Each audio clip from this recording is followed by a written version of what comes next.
Good afternoon dear students. आज हम मस्त टॉपिक करने वाले हैं। ये हमने कल कंटिन्यू किया था, उससे ही आज रिपीट कंटिन्यू करना है। आप ऊपर देख सकते हैं, मैं यहाँ पे डेस्कटॉप पे आपको एप्पल नज़र आ रहा है। हम सब जानते हैं an apple a day keeps a doctor away. इसका मतलब एप्पल बहुत ज़्यादा पावरफुल है, इतना पावरफुल है कि उसने न्यूटन को भी साइंटिस्ट बना दिया। पर अब ये एक फैक्ट आप याद रखिए कि एप्पल न्यूटन के सर पे नहीं गिरा था, वो नीचे गिरा था। ठीक है, चलो अभी हम यहाँ से अपने टॉपिक पे जाएंगे। जितना भी हम ये फिजिक्स करने वाले, ग्रेविटेशन फिजिक्स का एक टॉपिक है और इम्पोर्टेंट टॉपिक है। 10th में भी इस टॉपिक से बहुत सारे क्वेश्चंस आते हैं, पर न्यूमेरिकल ज़्यादा आते हैं। तो हमें न्यूमेरिकल समझने के लिए ज़रूरी है यूनिट समझना और उसके बाद उसके सिस्टम समझना। ध्यान से सुनिए, बहुत ईजी टॉपिक है, बिल्कुल मत घबराइए, फ्रेश होकर आइए और ध्यान दीजिए। यूनिट्स, अभी यूनिट क्या होता है? It is a standard which is used to determine और डिटेक्ट द मैग्नीट्यूड। कोई भी आप मैग्नीट्यूड मतलब नंबर कहते हो तो उसके पीछे यूनिट लगाना बहुत ज़्यादा ज़रूरी है। जैसे कि अगर मैं कहती हूँ कि मेरा वेट 50 है, तो 50 ये वर्ड हमें क्लियर नहीं करता जब तक मैं पीछे केजी नहीं बोलती, क्योंकि 50 ग्राम भी हो सकता है, 50 केजी भी हो सकता है, 50 टन भी हो सकता है। तो ध्यान रखिए, जब भी आप यूनिट नंबर बोले या वेट बोले, कुछ भी डिटरमाइन करें तो उसके साथ यूनिट ज़रूर और ज़रूर लिखें। और एग्जाम में भी आप सभी भूल जाते हैं, स्पेशली यूनिट लिखना। आपके 1 मार्क एग्जामिनर खा जाता है, उसका पेट तो भर जाता है और आपका नुकसान होता है। तो बिल्कुल मत भूलिए यूनिट्स को लिखना। अभी हम सिस्टम पढ़ेंगे। सिस्टम 3 है, MKS, CGS, FPS। अभी हम तीनों एक एक बार एक एक टाइम करके सीखने वाले हैं। ध्यान से सुनिए क्या है। MKS का फुल फॉर्म देखो, बहुत आसान है। आप अगर यहाँ पे देख रहे होंगे, metre, kilogram, second. CGS centimetre, gram, second. FPS foot, pound, second. अगर आप ये देख रहे हो तो मैंने यहाँ पे MKS को SI भी लिखा है। यह देखिए, MKS को हमने क्या लिखा है यहाँ पे? SI लिखा हुआ है। अभी SI क्या है? Standard international. ये क्या ऐसा है हमारा? Standard international. MKS सिस्टम जो है वर्ल्ड वाइड चलती है, तो इसलिए इसको हम क्या बोलते हैं? स्टैंडर्ड इंटरनेशनल कहते हैं। पेरिस में जो कॉन्फ्रेंस हुई थी काफ़ी टाइम पहले, पेरिस में कॉन्फ्रेंस हुई थी, वहाँ पे इसे स्टैंडर्ड माना गया था। मतलब आप इसे ही पकड़ के सारे न्यूमेरिकल सॉल्व करेंगे। अगर आपका न्यूमेरिकल सेंटीमीटर, ग्राम या सेकंड में गिवन है तो आपको उसको जल्द और जल्द MKS मतलब मीटर, किलोग्राम, सेकंड में करना है। अभी आप तो जानते हो 1 मीटर में कितना सेंटीमीटर होता है बच्चों? जल्दी जल्दी बताओ। 1 मीटर में होता है 100 सेंटीमीटर। बहुत आसान आसान क्वेश्चन आपको आते हैं, पर कन्वर्जन्स अगर आप भूल गए या कन्वर्जन्स नहीं किया तो जो न्यूमेरिकल आपके हाथ में है वो आपके हाथ से छूट जाता है। जैसे 1 मीटर में 100 सेंटीमीटर होता है, उसी प्रकार यहाँ देखो मैं ऊपर लिख रही हूँ 1 केजी में कितना ग्राम होता है। जब भी के होता है तो के का मतलब 1000 ही होता है। बहुत आसान है, याद रखना। तो देखो हम लिख चुके हैं 1000 ग्राम। एप्पल को देख के एप्पल खाने की इच्छा मत रखिए, और रखते हैं तो पावरफुल बनाइए। चलो अभी ये हम आ गए स्टैंडर्ड इंटरनेशनल। देखो हमने नीचे भी लिख रखा है, ये अभी हमें सिर्फ न्यूमेरिकल के लिए काम में आएंगे। अभी हम हमारे टॉपिक में आते हैं। आज हम 1-2 न्यूमेरिकल्स भी करेंगे, उसमें आपको ये ध्यान रखना है। तो चलो अभी हम हमारे टॉपिक में आते हैं, न्यूटन्स लॉ ऑफ ग्रेविटेशन। तो आप यहाँ देख रहे होंगे, आपको न्यूटन नजर आ रहा है, दिख रहा है न्यूटन, और ये एप्पल गिरा पर सिर पे नहीं गिरा। तो ये जो डेफिनेशन है यह आपको याद रख के जानी पड़ेगी। यह डेफिनेशन आपको वहाँ कहनी पड़ेगी, लिखनी पड़ेगी। हाँ, देखते हैं डेफिनेशन क्या है। बहुत इजी है, ग्रेविटी है यहाँ पे। Every object in universe attracts every other object with a definite force. मतलब हर ऑब्जेक्ट यूनिवर्स में दूसरे ऑब्जेक्ट को क्या करता है? अट्रैक्ट करता है। अगर मैं अपने मोबाइल को ऊपर से नीचे फेंकूँ तो ऊपर से नीचे ही जाएगा, क्योंकि उसके ऊपर क्या है? ग्रेविटी अप्लाई होती है, एक फोर्स अप्लाई होता है। हम वो अभी फोर्स भी सीखेंगे, कौन सा फोर्स है वो ऊपर से जो नीचे गिरा। तो यहाँ पे कौन से 2 ऑब्जेक्ट एक दूसरे को अट्रैक्ट कर रहे हैं? एक तो मोबाइल और दूसरा अर्थ। अर्थ जो है, अर्थ के पास ऐसा फोर्स होता है जो किसी भी चीज़ को वो अपने तरफ खींचता है और वो चीज़ें नीचे गिर जाती है। इसे हमें आगे जाके अभी 1-2 स्लाइड्स के बाद हमें इसे डीप में पढ़ना है। तो ये याद रखिए, बहुत इजी है। एवरी ऑब्जेक्ट, कोई भी ऑब्जेक्ट है यूनिवर्स में, दूसरे ऑब्जेक्ट को अट्रैक्ट करता है डेफिनाइट फोर्स। अब मैं आपको बता देती हूँ यहाँ पे कि वह डेफिनाइट फोर्स है सेंट्रीपिटल फोर्स। जो कि सेंट्रीपिटल फोर्स क्या होता है? Along the circle seeking towards the centre. वो भी हम डीप में करेंगे। चलो अभी आगे देखते हैं। Force is directly proportional to product of their masses and inversely proportional to square of distance between them. अभी इसको याद करने के लिए आप पहले ये याद कर लीजिए, यह याद तो वो भी याद। देखो यहाँ पे आप देख रहे होंगे फोर्स प्रोपोर्शनल M1, और यहाँ पे क्या होता है? इनटू, कुछ नहीं है मतलब इनटू है। M2 और N2 मतलब प्रोडक्ट, N2 का ही मतलब क्या है, यहाँ पे देखो प्रोडक्ट लिखा है, तो ये क्या है, फोर्स डायरेक्टली प्रोपोर्शनल। यहाँ पे जो आपको डायरेक्टली प्रोपोर्शनल, मेरे एरो पे ध्यान दीजिए, प्रोपोर्शनल दिख रहा है, ये यहाँ पे आपको दिख रहा होगा M1। अभी M1 और M2 क्या है, M1 अगर हम मानते हैं वो मास ऑफ एप्पल है जो कि गिरा, तो M2 होगा मास ऑफ अर्थ जहाँ पर गिरा, मतलब एक होता है मास ऑफ अर्थ और दूसरा होता है मास ऑफ ऑब्जेक्ट। जैसे अभी मैंने मोबाइल गिराया तो वो मोबाइल का मास होगा। अच्छा, अभी ये बहुत इंपॉर्टेंट है समझना कि डायरेक्टली प्रोपोर्शनल और इनवर्सली प्रोपोर्शनल में क्या फ़र्क है। डायरेक्टली प्रोपोर्शनल, अगर अगर मास बढ़ेगा यहाँ पे, ठीक है, अगर मोबाइल का या एप्पल का मास बढ़ेगा तो उसके वहाँ पे लगने वाला फोर्स, कौन सा फोर्स, सेंट्रीपिटल फोर्स, वो अभी बढ़ेगा, क्योंकि ये डायरेक्टली प्रोपोर्शनल है। एफ ऊपर है तो एम और एम भी ऊपर ही लिखा है, डायरेक्टली प्रोपोर्शनल है, इसलिए अगर मास बढ़ेगा तो फोर्स भी बढ़ेगा, या फिर अगर मास घटा तो फोर्स भी घटेगा। उसी प्रकार यहाँ पे इनवर्सली है, इनवर्सली मतलब देखो इस तरह से लिखा है, एफ प्रोपोर्शनल 1 आ गया, मतलब इनवर्सली प्रोपोर्शनल। अभी इनवर्सली प्रोपोर्शनल में यहाँ पे आर स्क्वायर दिया है, मतलब अगर रेडियस मतलब डिस्टेंस बढ़ा उनके बीच में तो फोर्स घटेगा, मतलब उल्टा। वैसे ही अगर रेडियस घटा मतलब डिक्रीज हुआ तो फोर्स बढ़ेगा। तो ये कंसेप्ट को अच्छे से समझ लीजिए, दिमाग में डाल दीजिए। Force is directly proportional to product of the masses. अभी देखो फोर्स यहाँ पे है, प्रोपोर्शनल की साइन यहाँ पे है, प्रोडक्ट मतलब मल्टीप्लाई कर दिया। उसके बाद मासेस, दो मासेस हैं, प्लूरल लिखना है, ध्यान दो, ग्रामेटिकल मिस्टेक्स नहीं होनी चाहिए। टू ऑब्जेक्ट, अभी हम लिखते वक्त टू ऑब्जेक्ट बोलते हैं, पर अभी हमें पता है दो ऑब्जेक्ट में से एक है होगा हमारा अर्थ और दूसरा होगा ऑब्जेक्ट। यहाँ पे आगे की मैंने इनवर्सली प्रोपोर्शनल, अभी मैंने आपको समझा दिया इनवर्सली प्रोपोर्शनल क्या होता है, उल्टा, मतलब रेडियस घटा तो फोर्स बढ़ेगा, radius decrease force increases. Inversely proportional to square of distance, देखो यहाँ डाला हुआ है स्क्वायर और डिस्टेंस मतलब आर। अभी मैं एक डायग्राम बना के दिखाती हूँ, देखो ये रहा हमारा एप्पल, रेड रेड एप्पल, ठीक है, और नीचे नीचे हम लेते हैं यहाँ पे हमारी ब्लू वाटरफुल अर्थ, ठीक है। अभी ये एप्पल जो है, ये रहा एप्पल, इसको हम बोलेंगे मास 1, और ये जो अर्थ है नीचे, ये जो ब्लू है ये हमारी अर्थ है, इसको हम बोलेंगे मास 2। और इनके बीच का जो ये डिस्टेंस है, ये देखो ये जो डिस्टेंस है उस डिस्टेंस को हम बोलेंगे d। और यहाँ पे हम r भी लिख सकते हैं, d लिखो r लिखो, किसी किताबों में d है किसी में r है, दोनों चलेगा, कोई प्रॉब्लम नहीं है। चलो जय बोलो। अभी force directly proportional m1 m2, force directly proportional 1/r², दो इक्वेशन तैयार है। उसी दो इक्वेशन पे तो आपका डेफिनेशन है, फटाफट याद कर लो और आगे चलो। अब ये एफ एफ एक बार लिखो, प्रोपोर्शनल प्रोपोर्शनल एक बार लिखो, देखो दिया इक्वेशन 1 और 2 को मिला के लिखना और कुछ नहीं करना है।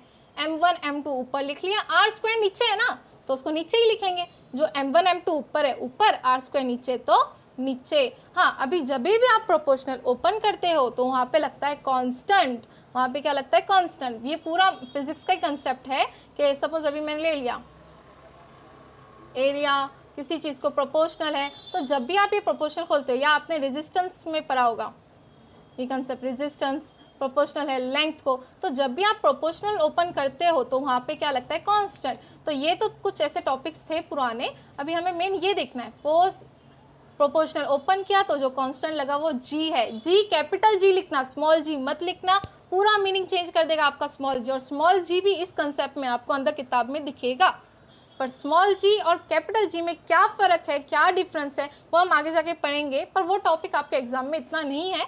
आपको सिर्फ यहाँ पे कंसेप्चुअल याद रखना है, अंदर एकदम स्मॉल जी क्या है कैपिटल जी क्या है वो भी नहीं, सिर्फ न्यूमेरिकल सॉल्व करना, इतना डेरिवेशन लिखना है।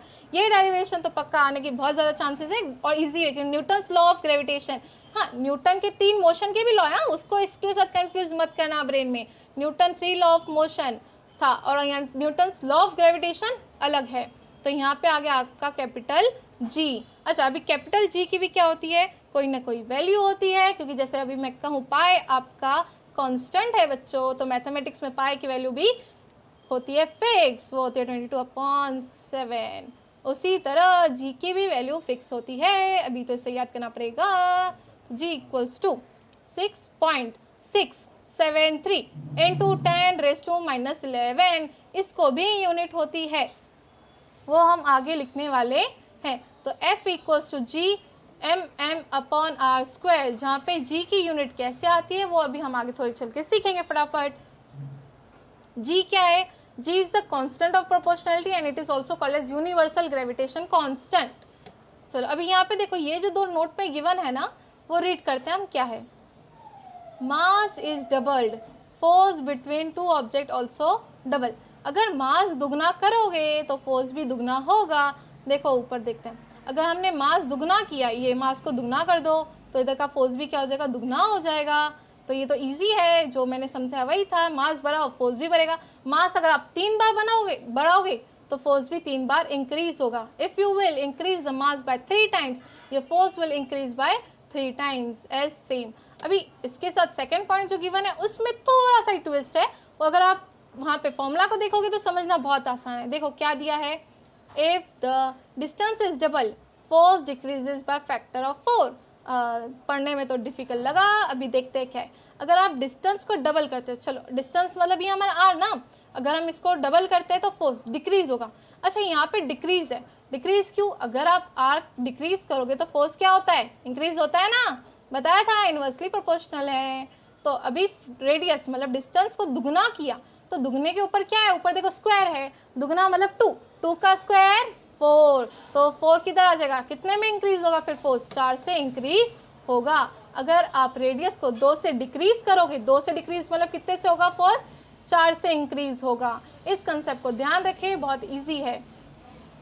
वैसे ही अगर आप रेडियस को 3 टाइम, सपोज अभी हम 3 टाइम इंक्रीज कर लेते हैं, रेडियस मतलब डिस्टेंस, इन दोनों का, एप्पल का और अर्थ का डिस्टेंस 3 टाइम्स हमने इंक्रीज कर लिया, तो 3 का स्क्वायर क्या होता है? 3 3 जा 9। तो अगर हम रेडियस को इंक्रीज करते हैं तो ये 9 टाइम्स क्या हो जाएगा उस वक्त? डिक्रीज। तो इंक्रीज डिक्रीज, क्योंकि इनवर्सली प्रोपोर्शनल है, डालना है सिर्फ फॉर्मूला में डालना है, आंसर निकालना है। तो ये रहा बहुत इजी टॉपिक हमारा।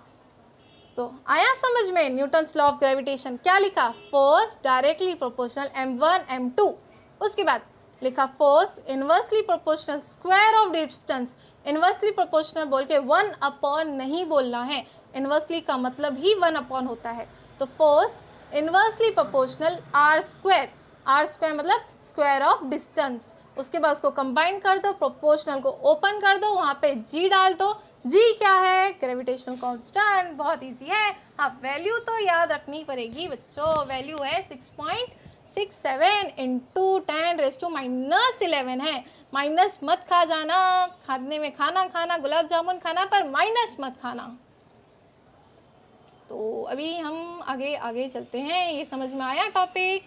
चलो आज चलो आ गए हम अपने टॉपिक पे, how to calculate unit for G. अभी मैंने ऊपर कहा था जी की यूनिट होती है, जी की वैल्यू क्या है? 6.673 इंटू 10⁻⁻11। पर अभी यूनिट तो निकालनी बाकी है, अभी जी का यूनिट निकालना है, तो इसका मतलब जी को अलग करना है। तो अभी हम फॉर्मूला लेंगे, उसमें से जी को सेपरेट करेंगे और सब पुट करके फटाफट उसका हम निकालने वाले हैं यूनिट। अभी आपको यूनिट का तो महत्व समझ गया होगा, नहीं तो मैं अगर बोलूँ मेरा वेट 50 है तो 50 क्या है? मैं ग्राम हूँ, मैं टन हूँ या केजी हूँ, मैं क्या हूँ, वो तो समझने के लिए यूनिट।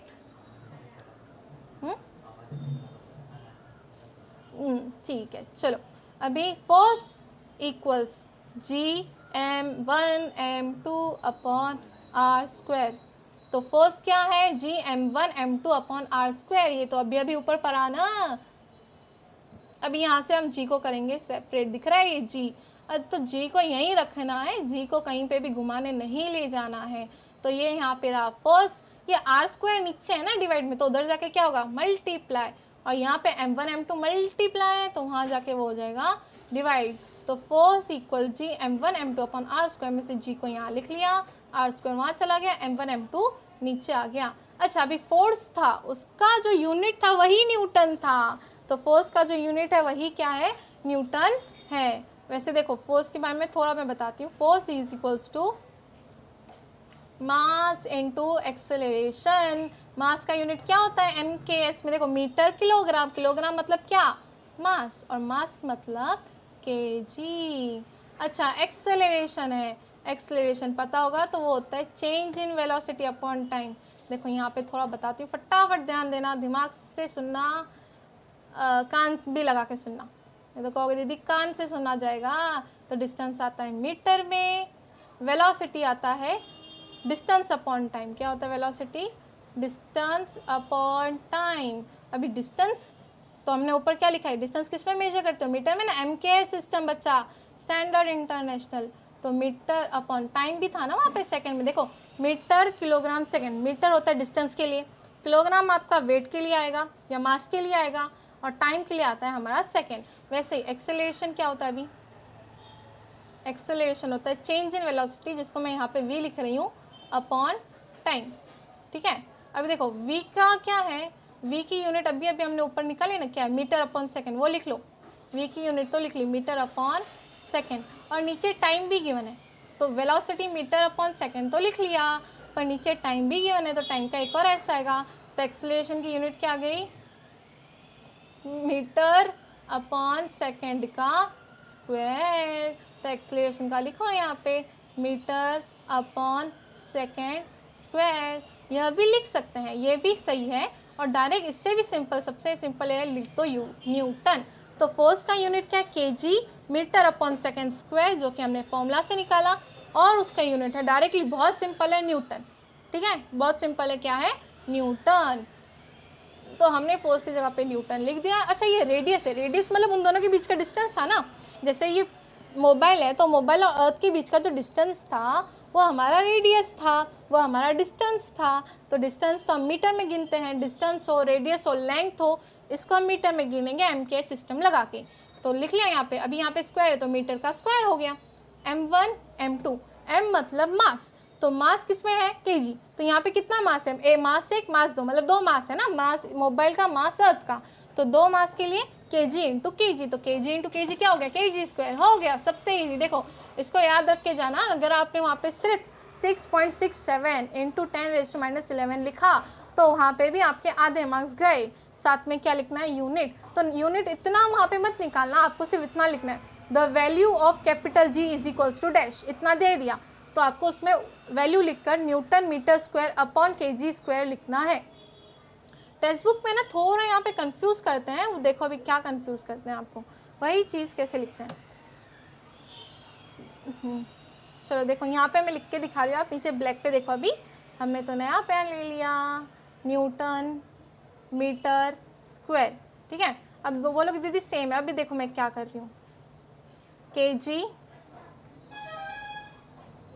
-2।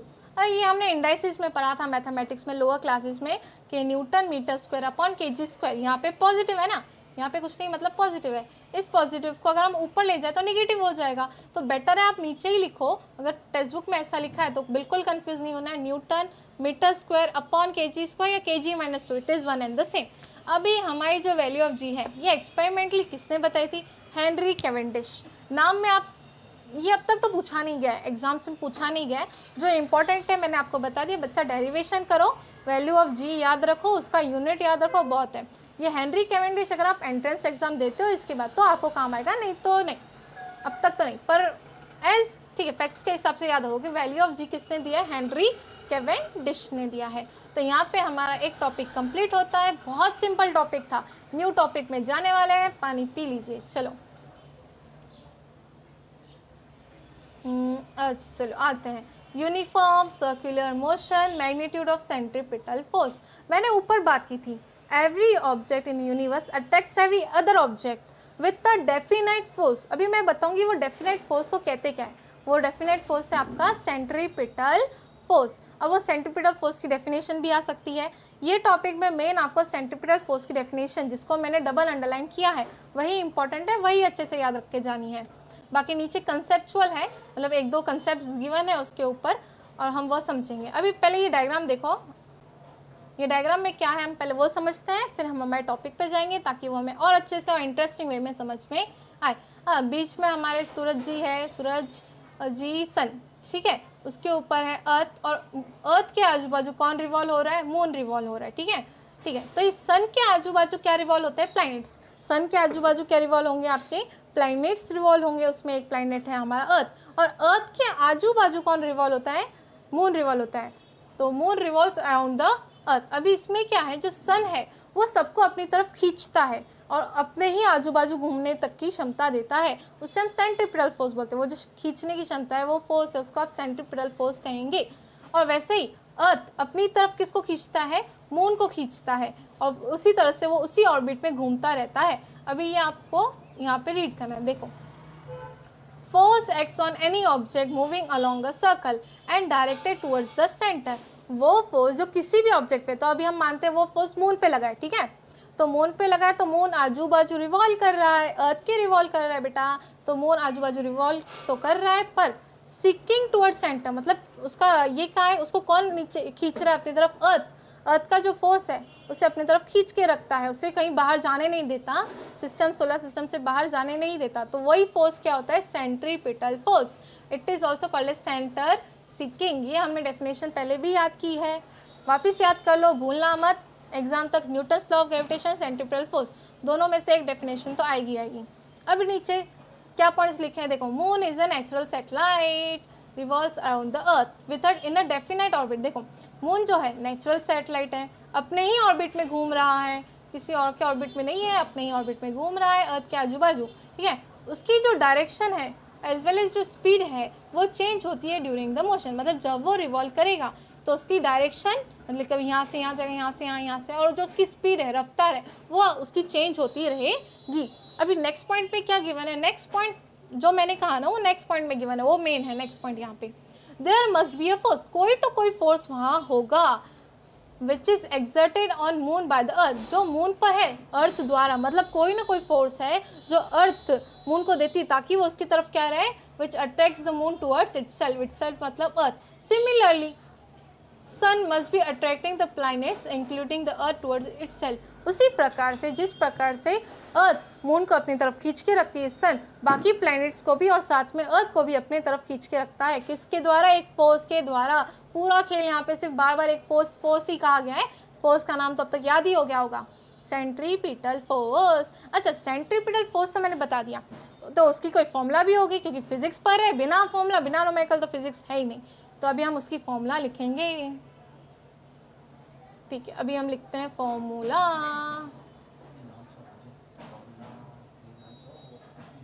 अच्छा ठीक है, अभी मैं यहाँ देखो लिख रही हूँ formula.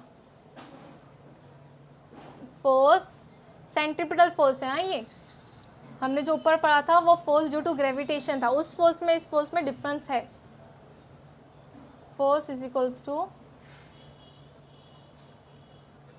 M V square upon R, ठीक है चलो, तो M V square upon R. तो यहाँ पे फोर्स क्या है, एम मतलब mass of the object which is revolving, V उसकी क्या होगी, स्पीड होगी, और आर क्या होगा, डिस्टेंस बिटवीन देम। ये मैं दे दूंगी यहाँ पे, देखो एम यहाँ पे क्या है, मास of the object which is the revolving,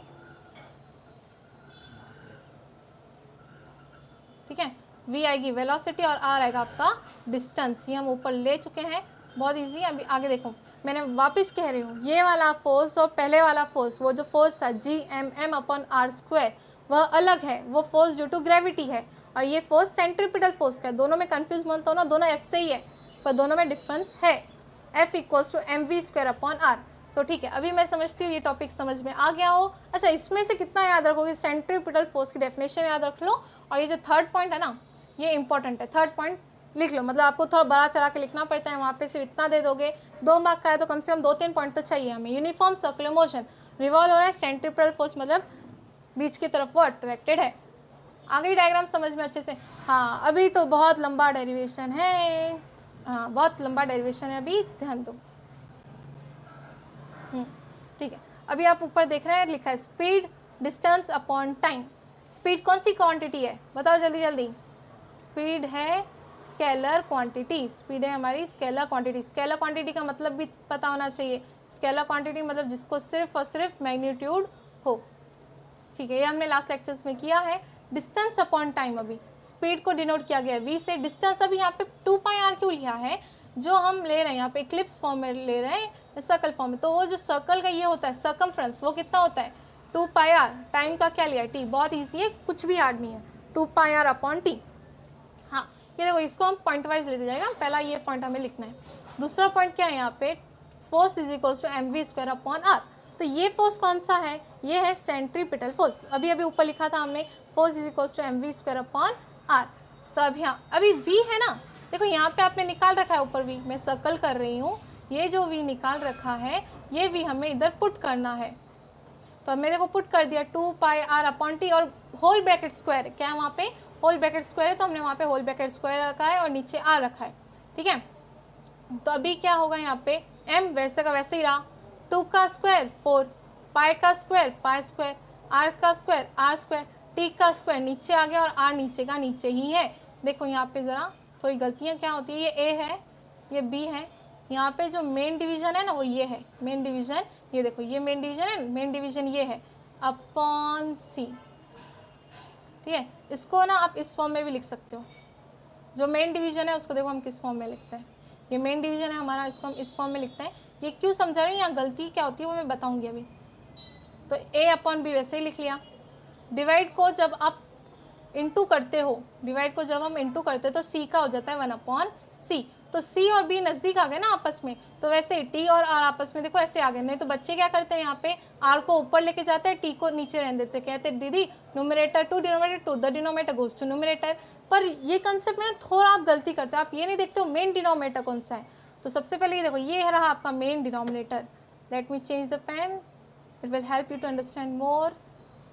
चलो ब्लू ले लेते हैं, इट्स माई फेवरेट कलर। तो ये आ गया आपका, ये देखो अभी ब्लू कलर दिख रहा है, ये मेन डिवीजन है, इसका मतलब ये वाला मेन डिवीजन है। तो ये मैं पूरा ऊपर को क्या मानती हूँ, ये a मानती हूँ, मैं इतने को a मान लिया, देखो इतने को मैंने a मान लिया, इतने को b मान लिया, ये डिवाइड आ गया और नीचे वाले को मैंने c मान लिया। तो a b, और ये डिवीजन को आप ऐसे लिखो, मेन डिवीजन को c, और डिवीजन का जब आप इनटू करोगे तो c का हो जाएगा 1/c। अब देखो कौन किसके नज़दीक आया, b और c नज़दीक आया, मतलब t और r का आना चाहिए, ऐसे आना चाहिए। अभी आगे करेंगे, इतना आया समझ में, ध्यान सुनना, लंबा डेरिवेशन है काफ़ी। m4 pi square r square r t square, ठीक है। अभी हम इसको क्या करते हैं, कट कर रहे हैं। देखो एक r में गया तो सिर्फ एक r बचा, r कैंसिल विथ r, तो m4 pi square r/t square, बाकी जैसा वैसा लिख लिया। हाँ ये देखो ये क्या था हमारा, कैप्लर्स थर्ड लॉ, मैंने बताया था वहाँ पे कल हमने किया था कैप्लर्स थर्ड लॉ में, हमने ये किया था। कैप्लर्स के 3 लॉज थे, पहला दूसरा तीसरा, उसमें ये थर्ड लॉ था, T square directly proportional R cube. T square मतलब square of period of revolution is directly proportional cube of radius, और क्यूब ऑफ मीन डिस्टेंस बोले, एक्चुअली रेडियस नहीं, वहाँ पे मीन डिस्टेंस आना चाहिए। हाँ तो अभी ये प्रोपोर्शनल, जैसे मैंने ऊपर कहा प्रोपोर्शनल खुलता है तो कांस्टेंट लगता है, फोर्स पे कांस्टेंट, ग्रेविटेशन था यहाँ पे कांस्टेंट सिंपल के है, ये याद रखना। यहाँ पे अलग अलग कांस्टेंट्स मत डालना, जो कांस्टेंट दे रही हूँ वही लिखना है। तो ओपन किया, के डाला।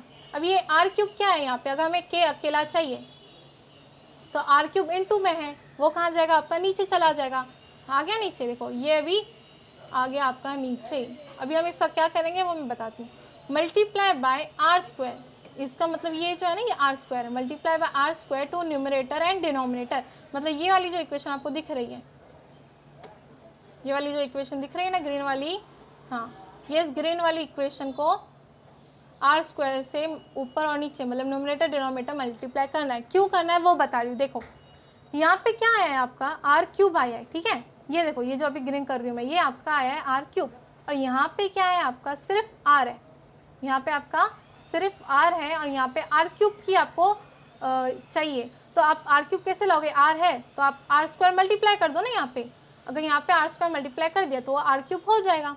देखो अभी वही हमने किया है यहाँ पे, इस इक्वेशन को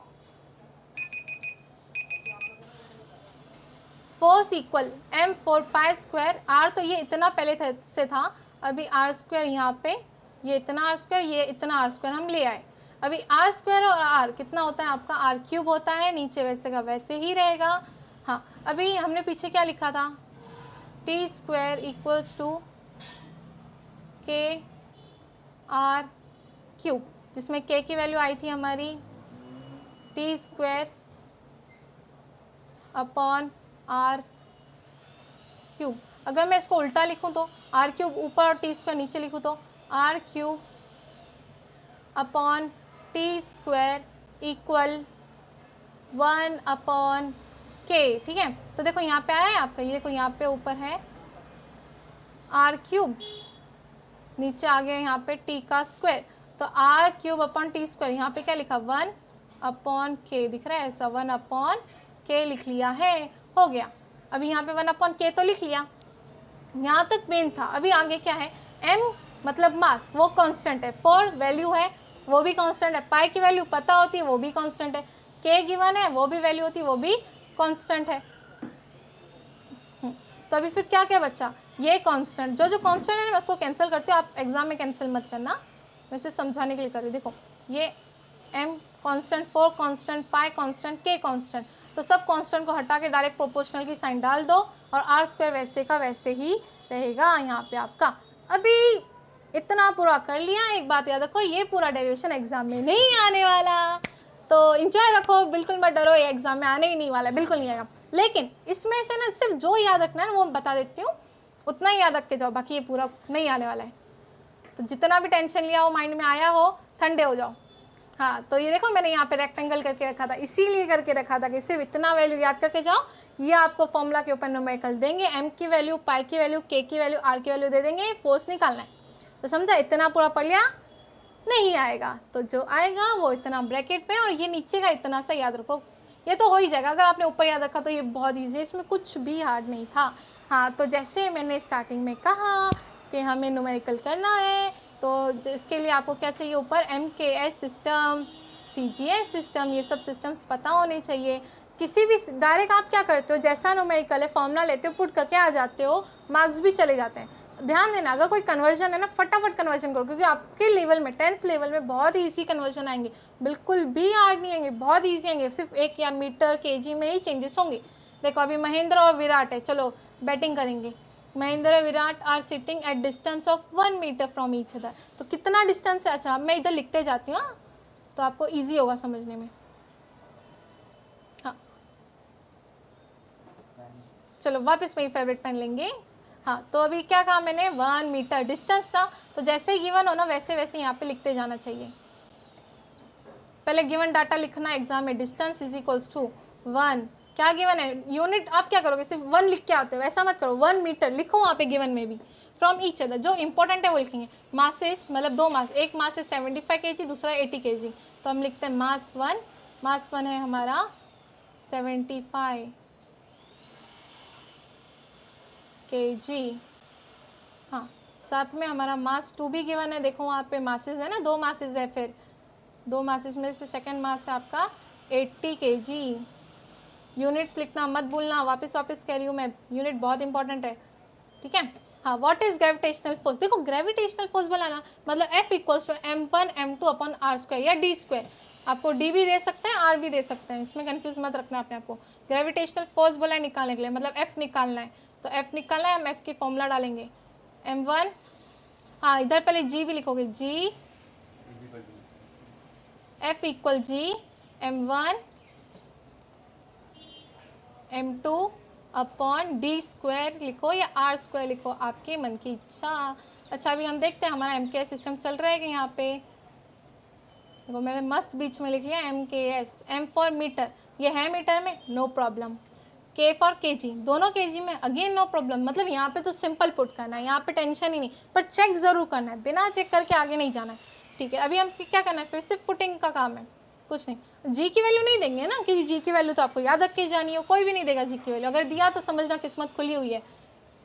तो जी की वैल्यू पुट करो आप जल्दी से जल्दी, यहाँ पे देखो मैं पुट करके दिखाती हूँ आपको, 6.6,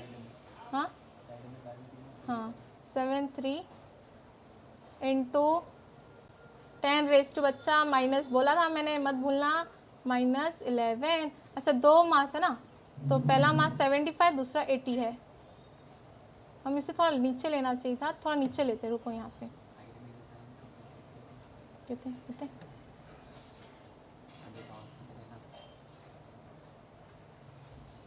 क्या,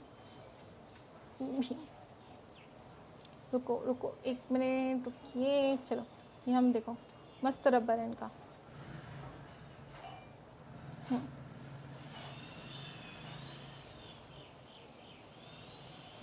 देखो यहाँ से लिखती हूँ मैं, जी की वैल्यू 6.673 इंटू 10 रेज टू -11। अभी आपको दो वैल्यूज़ हैं यहाँ पे, m1 और m2 लिखना है। ठीक है, m1 और m2 लिखना है। m1 आपका 75 है, नज़र आ रहा है अच्छे से। m1 आपका 75 है और m2 है आपका 80।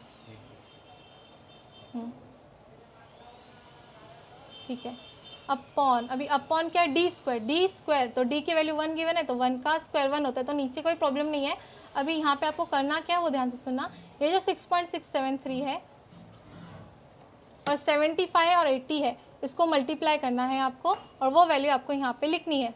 6.673 इंटू 75 इंटू 80,